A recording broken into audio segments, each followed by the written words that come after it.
Ang lupaing ibinigay sa lahi ni Simeon. Ikalabing-siyam na kabanata. Ang ikalawang pinartihan ng lupa ay ang sambahayan ng lahi ni Simeon. Ang lupain nila ay nasa gitna ng lupaing ibinigay sa lahi ni Huda. Kasama rito ang Beersheba, o Sheba, Molada, Hazar-Shual, Bala, Ezem, Eltolad, Betul, Horma, Ziklag, Bet-Markabot, Hazar-Susa, Bet-Lebawot, at Sharuhen. 13 bayan kasama ang mga baryo sa paligid nito. Dagdag pa rito ang Ayin, Rimon, Eter at Ashan. 4 na bayan kasama ang lahat ng mga baryo sa paligid nito, hanggang sa Baal at Beer, na siyang Rama sa Negev. Ito ang lupaing natanggap ng lahi ni Simeon na hinati-hati ayon sa bawat sambahayan. Ang ibang bahagi ng lupaing ito ay galing sa parte ng lahi ni Huda, dahil ang ibinigay sa kanila ay sobrang maluwang para sa kanila. Kaya natanggap ng lahi ni Simeon ang kanilang lupain sa gitna ng lupain ng lahi ni Huda. Ang lupaing ibinigay sa lahi ni Zebulun. Ang ikatlong pinartihan ng lupa ay ang mga sambahayan ng lahi ni Zebulun. Ang hangganan ng lupain nila ay nagsimula sa Sarid. Mula roon papunta ito sa kanluran, sa Marala, sa Dabeshet, at patuloy sa daluyan ng tubig sa silangan ng Jokneam. Mula sa kabilang bahagi ng Sarid, papunta ito sa silangan sa hangganan ng Kislot Tabor, at patuloy sa Daberat hanggang sa Japhia. Mula roon papunta ito sa silangan sa Gat-Hefer, sa Et-Kazin, sa Rimon, at paliko papuntang Neya. Ang hangganan ng Zebulun sa Hilaga ay dumaraan sa Hanaton, at nagtatapos sa lambak ng Ifta-El. Lahat ay 12 bayan, kasama ang mga baryo sa paligid nito. Kasama rin ang mga bayan ng Katat, Nahalal, Shimron, Idala at Bethlehem. Ito ang mga bayan at baryo na natanggap ng lahi ni Zebulun, na hinati ayon sa bawat sambahayan. Ang lupaing ibinigay sa lahi ni Isakar. Ang ika-4 na pinartihan ng lupa ay ang mga sambahayan ng lahi ni Isakar. Ito ang mga lungsod na sakop nila: Jezreel, Kesulot, Shunem, Haparaim, Shion, Anaharat, Rabit, Kishon, Ebez, Remet, Enganim, Enhada, at Bet-Pazes. Ang hangganan ng lupain ay umaabot sa Tabor, Shahazuma, at sa Bet-Shemesh, at nagtatapos sa ilog ng Hordan. 16 na bayan lahat kasama ang mga baryo sa paligid nito. Ito ang mga bayan at baryo na natanggap ng lahi ni Isakar, na hinati ayon sa bawat sambahayan. Ang lupaing ibinigay sa lahi ni Asher.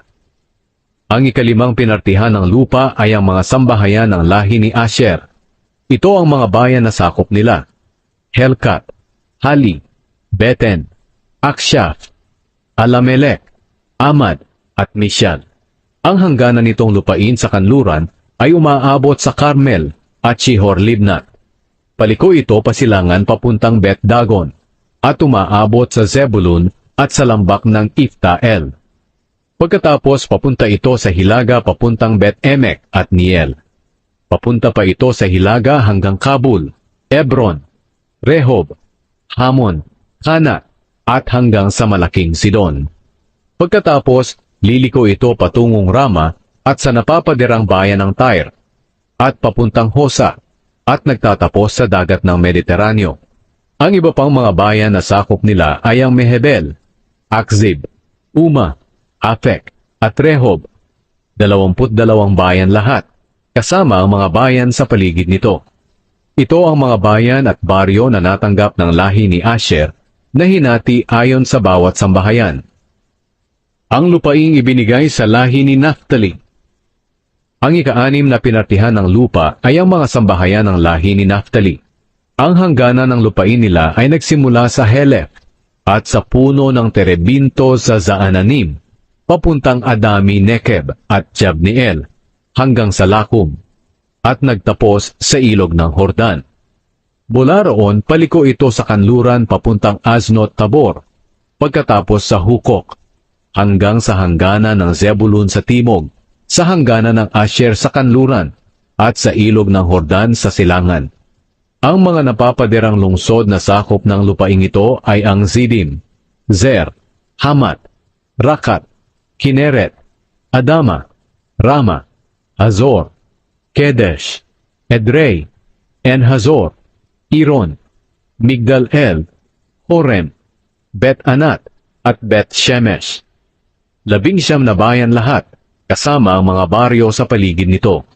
Iyon ang mga bayan at baryo na natanggap ng lahi ni Naphtali, na hinati ayon sa bawat sambahayan. Ang lupaing ibinigay sa angkan ni Dan.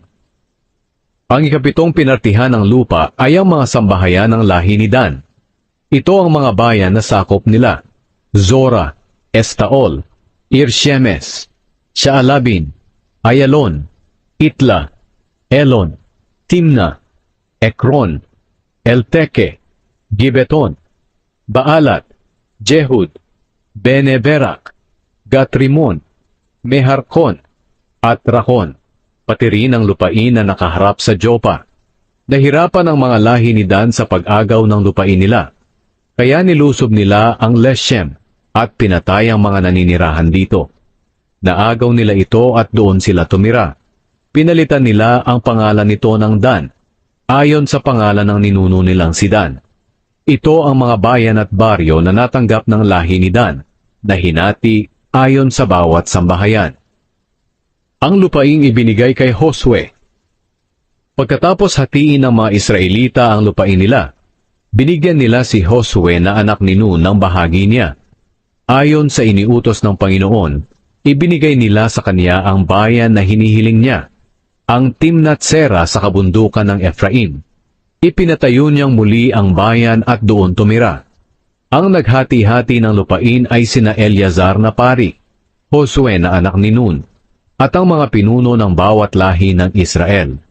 Ginawa nila ito sa pamamagitan ng palabunutan sa presensya ng Panginoon sa pintuan ng toldang tipanan doon sa Shilo. Kaya natapos na ang paghahati ng lupain.